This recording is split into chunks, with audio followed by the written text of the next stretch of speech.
Nearly 400 children have been convicted of murder in the UK in the last 2 decades.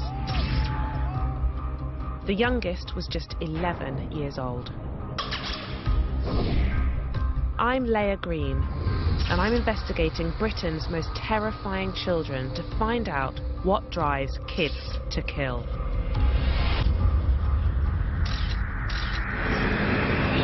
She was lying on the ground, having been stabbed 16 times. I stabbed him first there. I've done it a few times. James Fairweather, having developed an interest in serial killers, went about planning killings. He armed himself with a knife, put on the gloves. He decided to kill somebody that day. There were in total 102 stabbings.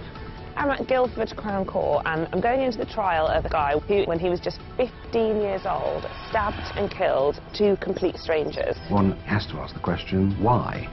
A 15-year-old boy behaving in this way? That tells you there's something profoundly wrong with the person who's done it. What on earth drives a 15-year-old boy to commit such a horrendous crime? I don't believe that the killings that James Fairweather carried out were of a rational human being. He just done what he done because he wanted to do it. Some of the voices were talking to me. You need to make a sacrifice or we're going to come and get you. You need to do it.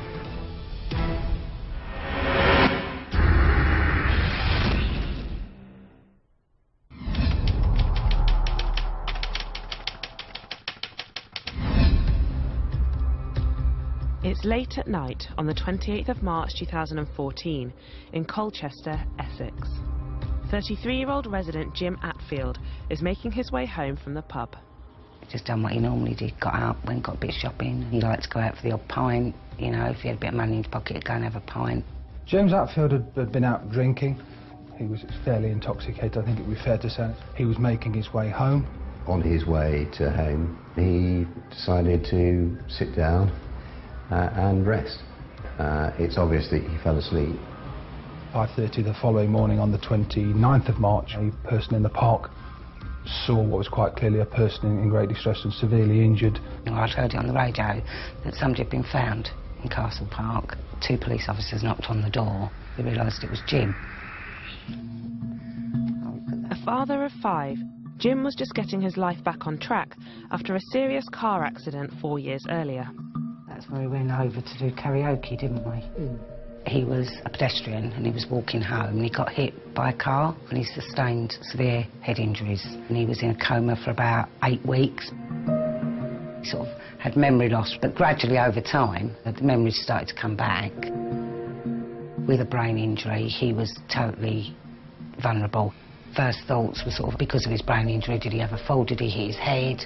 Jim was found by a member of the public who contacted the emergency services. Emergency services attended and quickly established that Mr. Atfield had been subject to a very violent attack. There were in total 102 stabbings. Some of them were superficial stab wounds, and there was one stab wound to the eye. As a result of the extent of those injuries, he was pronounced dead at the scene. The police's first thoughts are all, you know, a motive. That's the first thing you think, what would be the motive? But right from that first moment, I knew he would never have picked a fight, he would never have annoyed anyone. There's no way it was anything other than just a random act in my eyes. Forensic officers arrived at the scene as Essex Police launched a major murder investigation. And there was no apparent motive and no indication as to why anybody would want to have caused him harm. The circumstances in which Jim died, the early hours of the morning, the fact that there were no eyewitnesses, no weapon found, made it a very, very complex and demanding investigation. There was a lot of blood deposited in the immediate area and one partial footprint going away from the area, and that was the only real forensic evidence that officers were able to obtain at the time. Unfortunately, the area where he was murdered wasn't covered by CCTV. With little forensics and no CCTV, investigating officers appealed to the public for information. How is the hunt going for the frenzy killer, sir? Our inquiries continue. Last night we had detectives out speaking to people who'd normally use this route. I'd like to reassure the public that we're doing everything we can to trace this person. This is a forensic attack. If anyone finds any clothing or someone's come home with a lot of blood on them, then to contact us. Think back to Friday. If they saw Jim or know anything about where he went or what he did, just to come forward and let let the police know, because somebody knows something. In the days and weeks that followed Jim's murder, there was an increased presence within Colchester to try and reassure the public that incidents of this type are very, very rare, and that Essex Police were doing all that they can to find the person responsible. Despite a large-scale investigation, police could find no evidence to lead them to the killer. For a young man to be murdered in a public open space is incredibly concerning to local residents. In a way, we were sort of waiting for something else to happen. On the 17th of June, just 80 days after Jim Attfield's brutal stabbing, the killer struck again. Miss Almaneer was found by a passerby on this quiet footpath close to her university. She was lying on the ground, having been stabbed 16 times. Nahid was living with her brother on the Greenstead estate. Nahid Almaneer was a guest in our country studying at the University of Essex, a Saudi Arabian national who travelled here to further her studies. She had only been in the country for 6 weeks when she was attacked on her way to lectures. She was a slight lady. She was obviously on her own and a very vulnerable target as a single person. Her body was discovered just before 11 o'clock in the morning by a member of the public who was using that footpath, who phoned the emergency services. She'd suffered a number of brutal stab wounds, and it was those stab wounds that led directly to her death. Nahid was a remarkable and gentle person who was loved for her kind and caring nature. We wish to appeal directly to the person responsible for Nahid's death to come forward and hand themselves in. Following the second stabbing, Essex Police stepped up their investigation. The whole area was cordoned off. Police were drafted in from 4 or 5 other forces. The immediate concern from a policing perspective was, could these two murders be linked? They drained 3 rivers, they cut back all the trees in the area and continued to search the site for weeks afterwards. Again, there was no apparent motive as to why she had been targeted and why she had been killed. No DNA, no forensic, no connection, no weapon, no clothes, no eyewitnesses. When we first heard about Nahid, it was a case, in my mind, it's the same person. They've done it again. By now, most of the public were convinced that they had a potential serial killer on the loose.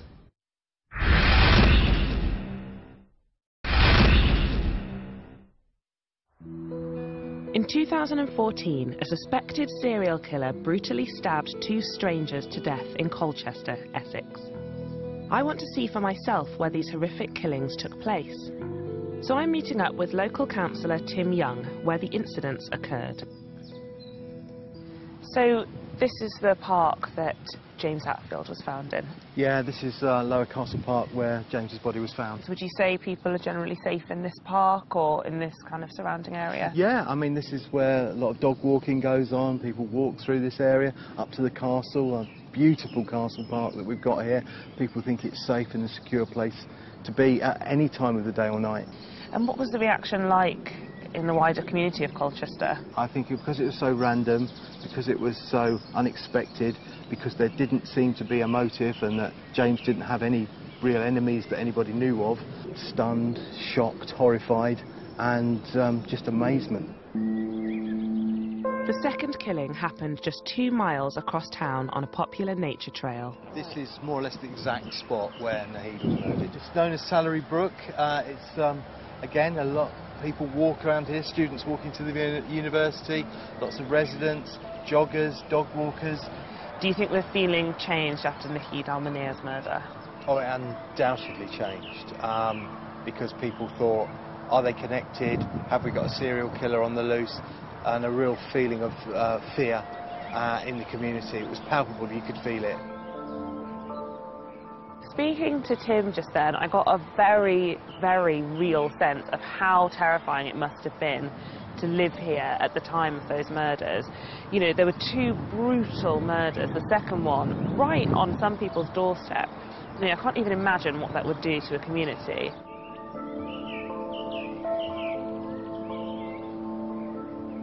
Hundreds of additional officers were drafted into work in Colchester, both to provide reassurance but also to significantly reduce the likelihood of the outstanding offender from being able to attack again. With public unease increasing, The pressure was mounting on police to catch the culprit. We had to reach out to the public and ask them for their assistance. At 10:56 a.m. on Tuesday the 17th of June, the day that Nahid was murdered, a man was seen running along Hughes Close. There were a number of press appeals that I made, directly asking members of the public to contact us if they had any information. What's distinctive about this man is the jacket he's described as wearing. It's described as an Italian designer jacket, light brown or tan in colour, with a belt around the waist. And that was a repeated appeal that we kept pushing. In addition to the public appeals, officers began to question known knife crime offenders in the area. Some 69 people were spoken to by police. They weren't spoken to because they were suspects, but they were people that could be of interest to the investigation. Among these 69 people was a 15-year-old boy called James Fairweather. He first came to the attention of police earlier that year when he was arrested for a knife-point robbery. On the 20th of January of 2014, he attended the local store on his estate and displayed a knife and demanded money. He was arrested and subsequently attended the youth court and pleaded guilty to the matter. The teenager received a non-custodial sentence for the incident. 6 months on, he was questioned by detectives as part of their routine inquiries into the killings. He was spoken to, he provided an account and an alibi, but his alibi was that he was home and on his own. On that basis, his alibi couldn't be confirmed, so he was never eliminated from the investigation. But no further action was taken, and Fairweather was never a suspect.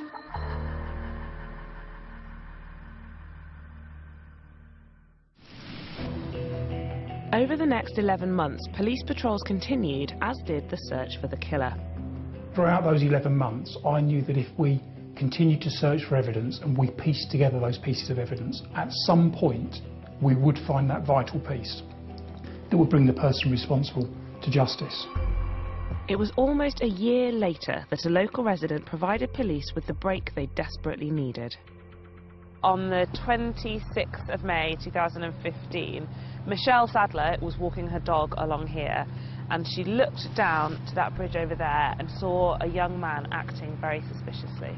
Got close enough, so when he looked at me, I looked back at him, felt really, really sort of scared, panicked. Michelle felt wary because she'd seen a lot of police appeals. She decided not to walk past him as she was going to, but turn around and tell a passerby on the path what she'd seen. The pair returned to the same spot, but the boy was no longer there.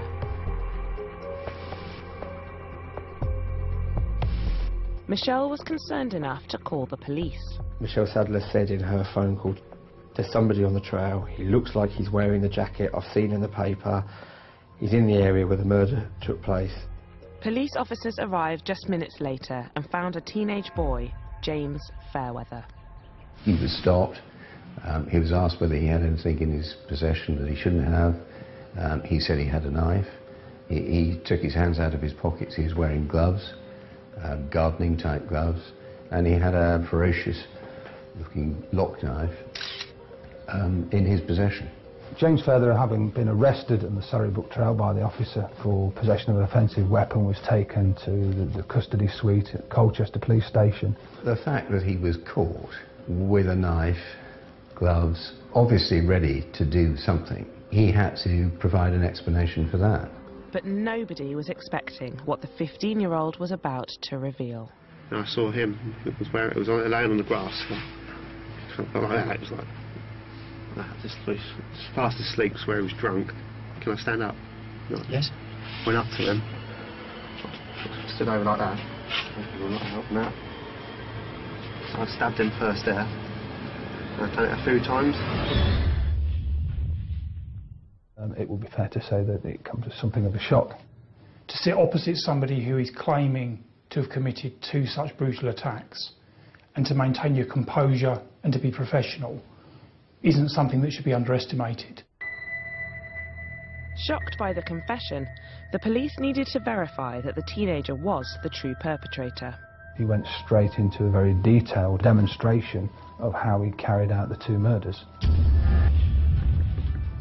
He was upstairs, his parents went to bed. He opened a window because he thought the parents might hear the front door, and he left the house through the window and started searching around the Greenstead estate to try and find somebody to kill. After not finding anyone on the Greenstead estate, he started to walk towards Castle Park and on the Riverside Walk, where he spotted James Attfield. Fairweather launched a frenzied attack, stabbing Jim Attfield 102 times in the chest, stomach and in the eye.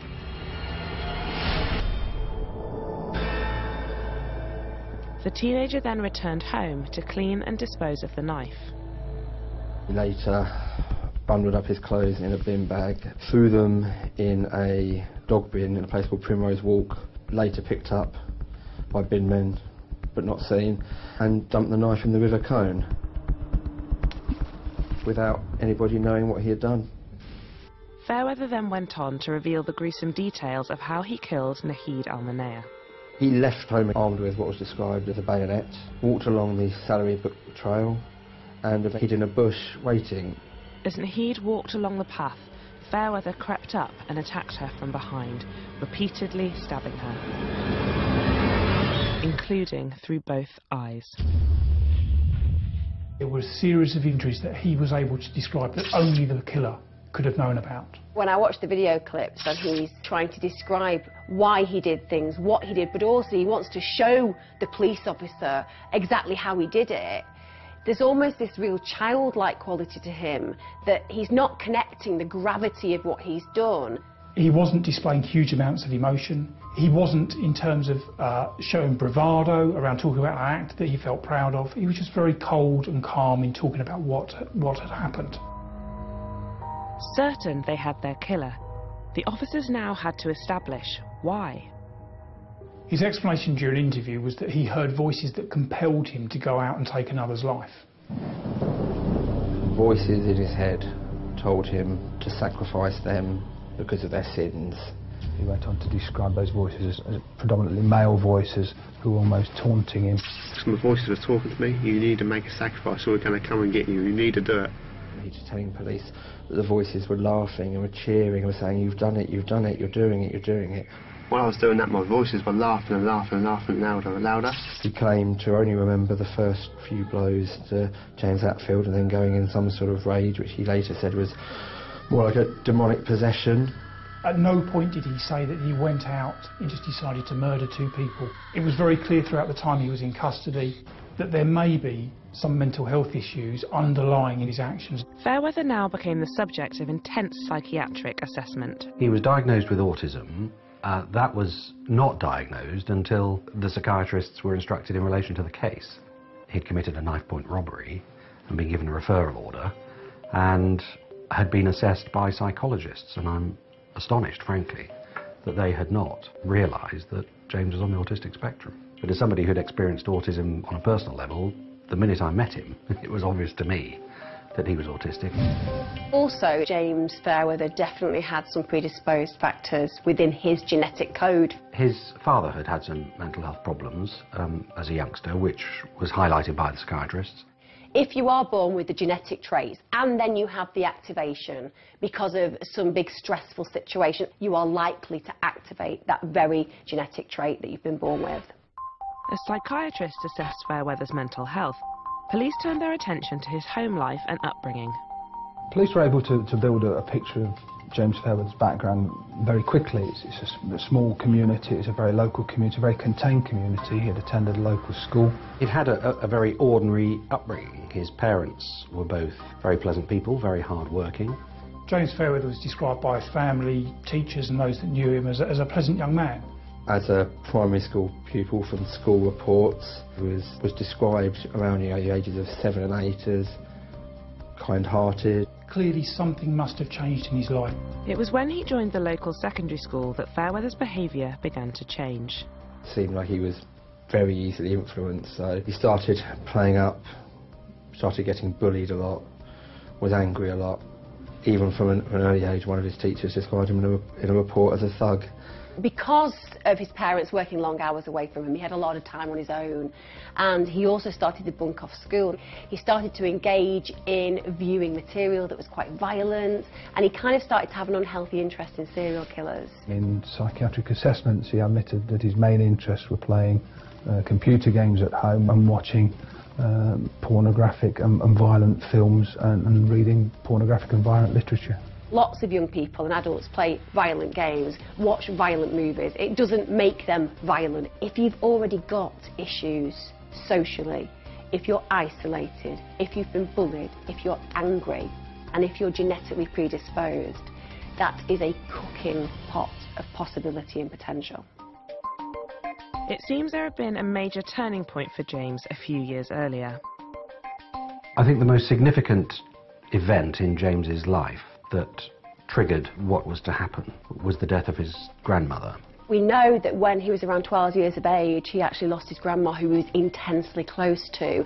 Now, that period of stress seemed to change him overnight. When one looked at his school reports, he suddenly went from being a bright, obedient attendee at school to being a troublemaker, skipping school if he could, and not doing his work.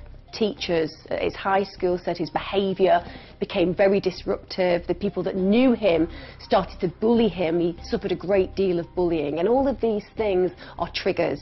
By January of this year, we'd obtained these psychiatric reports. The reports from the psychiatrist reflected a troubled boy suffering from psychotic episodes. Psychotic episode or psychosis, that can fundamentally underlie lots of different emotional disorders and psychiatric disorders, schizophrenia, psychotic depression, but they are about that individual not being sane at that time.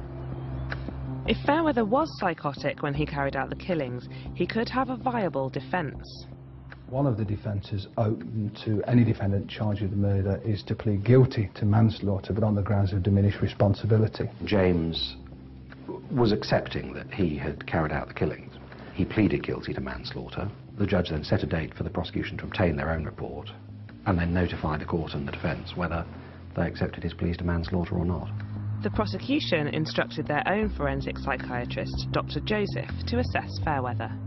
Dr. Joseph suggested that in fact he wasn't telling the truth about hearing voices. If I'm honest, I was slightly surprised when we got the prosecution's report and it disagreed. In almost all cases I've dealt with, the experts have agreed. The only issue is what conclusion that leads the jury to. So was Fairweather really psychotic, or was he making the voices up to get away with murder? It's the Crown's case that Fairweather knew what he was doing when he committed the offences, planned it and carried it out, and took steps post the offences to get rid of forensic evidence with the sole purpose of continuing to offend and to become the person that you admire most, which was a serial killer.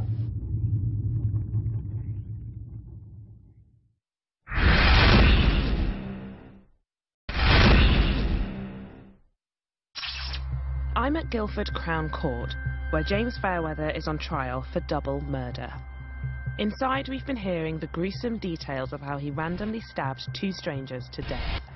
Yeah, I don't really know what to say about that. It was really, really horrible when you're sitting in a room with a judge listing over 100 injuries that have been inflicted on two real people and their families are sitting there. You look at the guy who's 17 years old and you hear about the things that he did. It really just doesn't compute in your brain at all. Fairweather's defence team would have to prove that he was not in his right mind when he killed Jim and Naheed. Well, the trial hinged entirely on James's mental state. Was the defendant at the time of the killings hearing voices which compelled him to carry out the killings? If not, guilty of murder. If he was, then he'd been not guilty of murder. James's defence was a very simple one. He accepted, as he had to, that his intention was to kill them both because, as he said to the police in his interviews, the voices were telling him to make a sacrifice. The voices were talking to me, you need to make a sacrifice or we're going to come and get you, you need to do it. We called 3 psychiatrists in support of his claim. All 3 of the defence psychiatrists agreed that he was suffering from psychosis. So, hearing voices, experiencing hallucinations, and that he was suffering from psychotic episodes. For 3 of them to say that they felt he was experiencing psychosis, I would warrant that that was correct. Likewise, the prosecution's job is to get that individual sent down for murder. The prosecution disputed Fairweather's defence. They didn't believe he was psychotic. What the prosecution wanted to prove was it was not manslaughter, You knew what you were doing, therefore it makes it murder. They were confident they had strong evidence to support their case.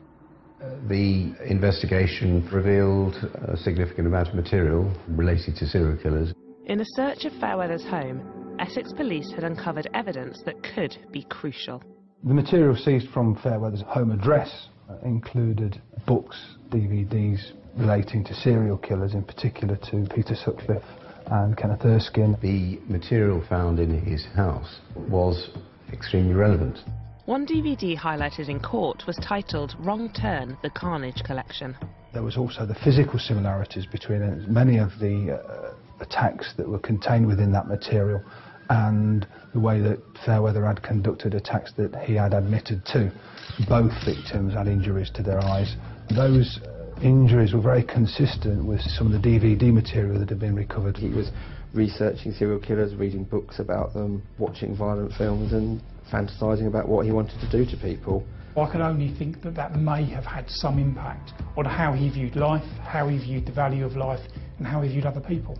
It feels like James Fairweather actually enjoyed learning about the mindsets, almost wanted to emulate their characteristics, and that is worrying. The prosecution argued that far from being psychotic, Fairweather carefully planned his attacks. Fairweather, having developed an interest in serial killers, went about organising, premeditating, planning killings and trying to ensure that he was not arrested after the killings so that he could go on and kill again. The fact that he disposed of the clothing that he was wearing, that he disposed of the knives, all suggested that he could rationally consider what he should do.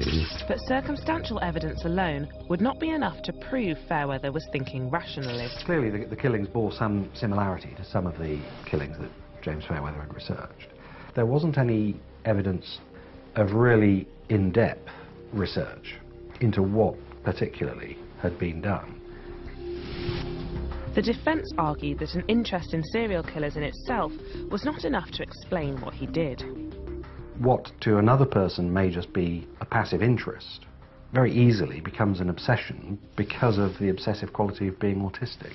That material, being exposed to somebody who has the traits of autism that James has and the mental disorder that he suffered from, is quite an explosive combination, which is why it seemed to me that our argument was a plausible one, that actually it was a combination of everything.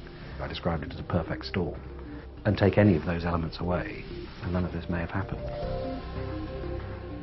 But the police investigation had thrown up further revelations about Fairweather's interests. Fairweather had conducted a number of searches.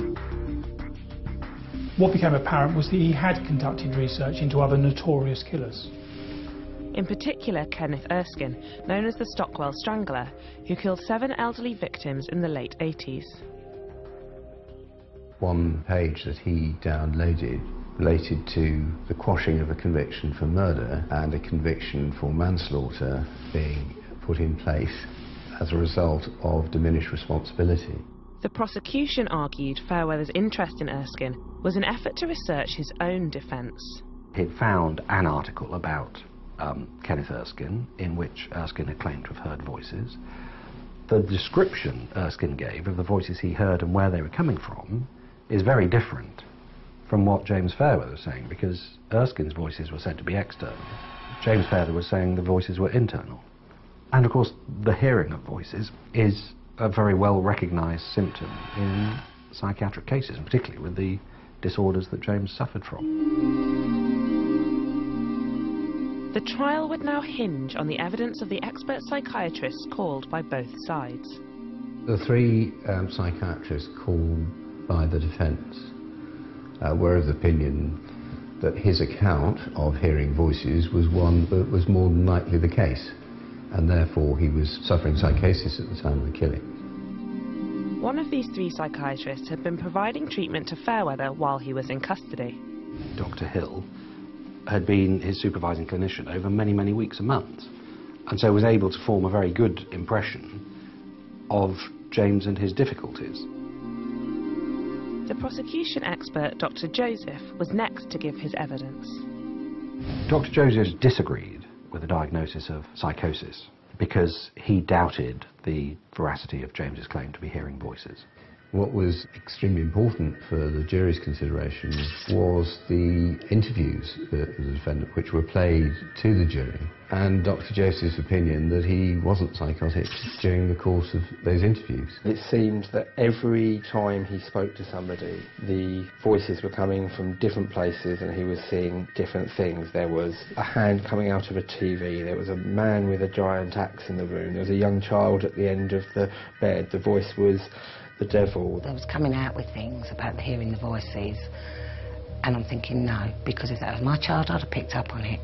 You know, it wasn't consistent. Dr. Joseph told the court it was inconceivable that nobody would have picked up on Fairweather's voices.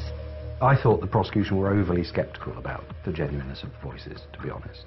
Dr. Joseph said, every time you hear the word voices, replace that word with his own thoughts.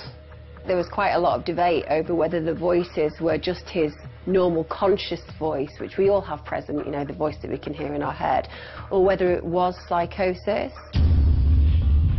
The prosecution argued the voices were made up in an attempt to fool the police and experts. Dr. Joseph, he thought they were more akin with something that he may have seen in a film rather than based in reality. And the suggestion that a young man with all of his social problems could hoodwink those professionals would surprise me. You have to bear in mind, you're dealing with a boy who at the time was 15, and the suggestion that he had the intellectual capacity and the knowledge to be able to hoodwink 3 very experienced consultant psychiatrists seems to me to be stretching things a very long way. The prosecution went further, arguing that Fairweather changed his story several times in an attempt to get away with murder. James Fairweather initially is very descriptive about the killings, but then over time he starts to firstly deny that he was involved, he forgets certain things, and of course the prosecution showed that that's just him doing his best to get out of something that he's now realised is very serious. Account 1 was alibi, not me. Account 2, having been arrested in possession of a knife, was to in fact say, well, yes, I did commit those killings, but I committed them because voices compelled me to carry out those killings. By the time he'd been charged, he was claiming to have no knowledge of what had happened, and at one stage was claiming that it wasn't him. At that stage, he was aware that there was no scientific evidence to connect him to the killings. Unfortunately for him, there was scientific evidence on the second killing. His account then changed to, yes, I carried out the killings, but I have no real memory at all of carrying out the killings. The defence psychiatrist said that that was not at all surprising, and that particularly in young people, the trauma of an incident, even if it's an incident at their own hands, can be such that they block it out of their mind and do lose their memory, which either can come back or stay permanently lost. Dr. Joseph, on the other hand, found it suspicious. The prosecution's suggestion that the voices were made up raised the question, if James Fairweather wasn't psychotic, then why did he brutally kill 2 random strangers? He then went on to say, well, if he's not psychotic, the only explanation for killings of this type is that there's a psychopathic disorder starting to emerge.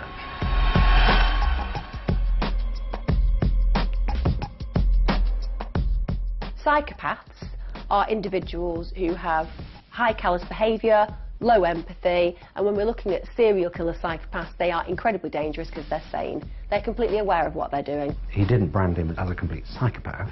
When someone's 15, they're not a fully fledged psychopath, and they may never be. What he was saying was he could become a full-blown psychopath. That's not the same as saying James Fairweather is a psychopath. With all the evidence heard, it's the jury who must decide who they believe. It's impossible for me to say which one was right, but I don't believe that he was a cold, callous psychopath. I think he's somebody who needs a great deal of help. There clearly is something wrong with him. It's just whether what's wrong with him is enough to lower the level of responsibility for murder. It's a very difficult task to take 12 ordinary people and say, consider these horrific killings and look at them dispassionately and objectively. The problem with trial by jury is the fact that when it comes down to complex psychological or psychiatric issues, even professionals can't agree. How can a group of individuals who've probably never even encountered mental illness deal with this situation and come to a fair verdict? With the jury out to deliberate, I want to meet up with prosecution barrister Philip Bennett to get his take on the decision they face. I didn't realise that a jury ever had to decide on somebody's mental health. I find that quite surprising. Do you think that they're qualified to do that? Yes, they are. It's a case suited to a jury to decide because the defendant has given an account of hearing voices that compelled him to commit the killings. And if the jury determined that in fact he wasn't hearing voices of a psychotic nature, then the defence that they are presenting is one that cannot survive. What I find really interesting about it, I'm not sure how I feel about it, is the fact that the jury are the ones left to decide about this guy's mental state. You've actually got psychiatrists disagreeing with each other on either side. This case really could go either way.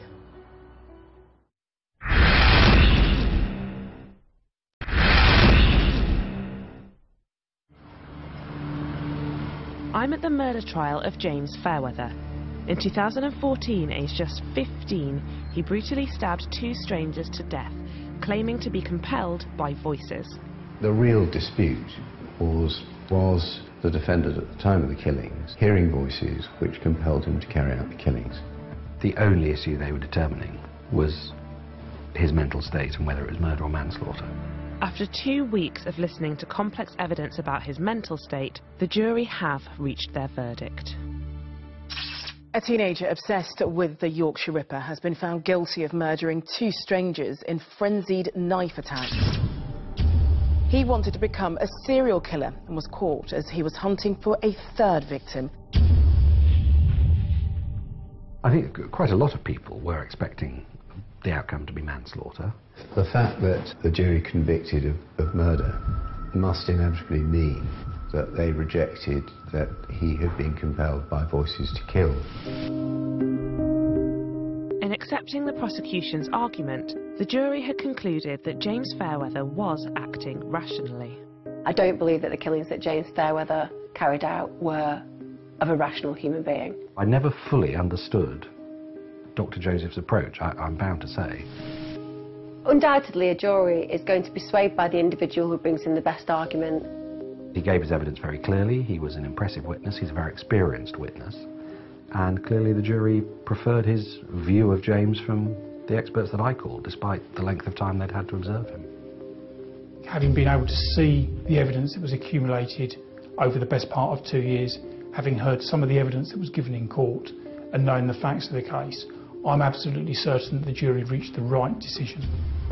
It's a decision, though, that leaves just one option to explain Fairweather's actions. In this case, it was easier to believe that he was clearly a psychopath than it was to potentially believe he was a deeply unwell young man. The more complex and difficult to understand somebody else's argument, the less likely you're going to pay any heed towards it. The juries do have an ability to understand quite difficult concepts, but it does seem to me, particularly with psychiatry, because it's not an exact science, you're arguing about things that a jury may not fully understand and dealing with horrific factual situations. And that's a very difficult set of circumstances to expect a jury to say, well, despite all of that, we'll go for manslaughter, not murder. For the families of the victims, there is no doubt that justice has been served.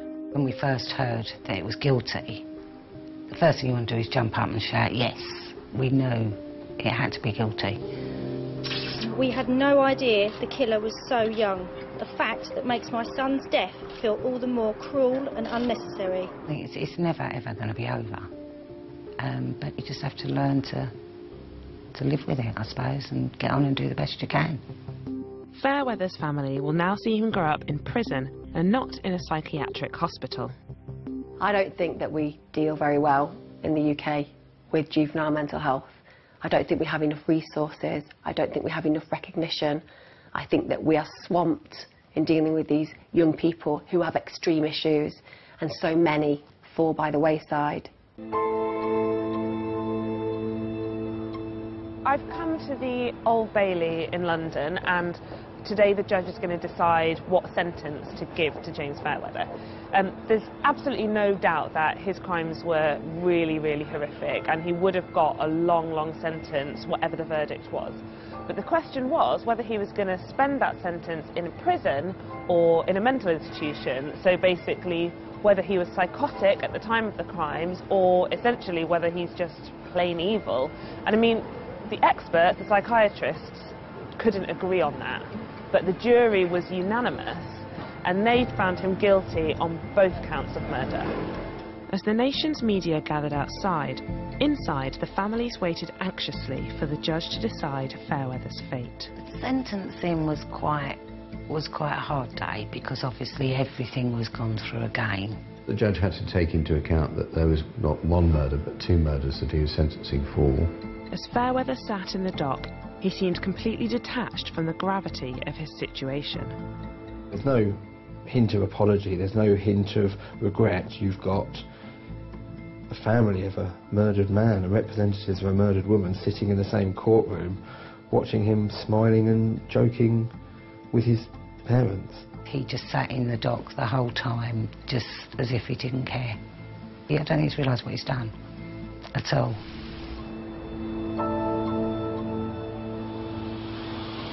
So I've just come out of court, and the judge has sentenced James to 27 years in prison as a minimum. It was higher than I was expecting. For somebody who was only 15 at the time, and on any view, suffering from abnormality of mental functioning, it seems to me a very long time indeed. Clearly it reflects the horrific nature of the killings. I'm not sure that it reflected fully the mental disorders that he was suffering from. There's something uncomfortable about sending a teenager with known serious mental health problems to prison as if they were purely a criminal. But then again, the jury decided that he was purely a criminal and that he's just a bad person. I don't know what I think about that. One of the ironies of the case is that the sentence for manslaughter would have been no soft option, and actually he may have been in an institution of some description or another for even longer than he will be having been convicted of murder. I'm meeting up with the prosecution barrister Philip Bennetts one last time. I want to know if he thinks a prison sentence is right in this case. Well, I think the sentence was right. I mean, it's for two horrific killings. Was there ever any option to give him treatment or for him to go to hospital instead of prison? The jury concluded that the defence of diminished responsibility wasn't available to him. Of course he'll receive treatment for what our expert concluded was an emerging personality disorder. He will be transferred very soon back to the hospital he was in before. He'll be detained in hospital until he's deemed well enough to go into a custodial setting, and then he'll go back to prison to carry on serving his sentence. This is a young man heavily rejected by his peers in society, lost with his own issues around autism, ignored by the system, growing in resentment and anger that cultivated and culminated a situation where two innocent people didn't need to die, but did.